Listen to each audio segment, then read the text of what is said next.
विश्वानि देव सवितर्दुरितानि परासु यद्भद्रं तन्न आसु।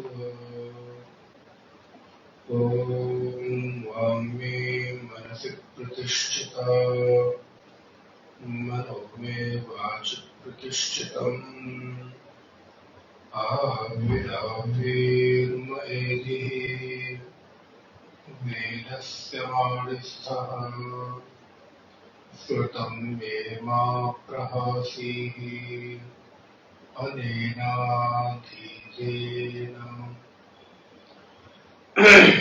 अहोरात्रान् सन्दधामि ऋतं वदिष्यामि सत्यं वदिष्यामि तन्मामवतु तद्वक्तारमवतु अवतु माम् अवतु वक्तारम् अवतु वक्तारम्। ॐ शान्ति शान्ति शान्तिः। नारायणं नमस्कृत्य नरं चैव नरोत्तमं देवीं सरस्वतीं व्यासं ततो जयमुदीरयेत्। सदाशिवसमारम्भां शङ्कराचार्यमध्यमाम् अस्मदाचार्यपर्यन्ताम् वन्दे गुरुपरम्पराम्। वागर्धाविव सम्पृक्तो वागर्धः प्रतिपत्तये जगतः पितरौ वन्दे पार्वती परमेश्वरौ। दक्षिणे लक्ष्मणोर्यस्य वामे च जनकात्मजः पुरतो मारुतिर्यस्य तं वन्दे रघुनन्दनम्। या देवी सर्वभूतेषु स्मृतिरूपेण संस्थिता नमस्तस्यै नमस्तस्यै नमस्तस्यै नमो नमः। अपने अपने घर की सब काहू को पीर तुम्हें पीर सब घरन की धन्य धन्य रघुवीर।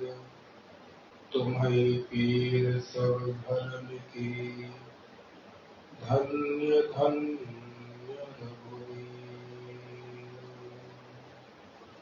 सियावर रामचंद्र भगवान की।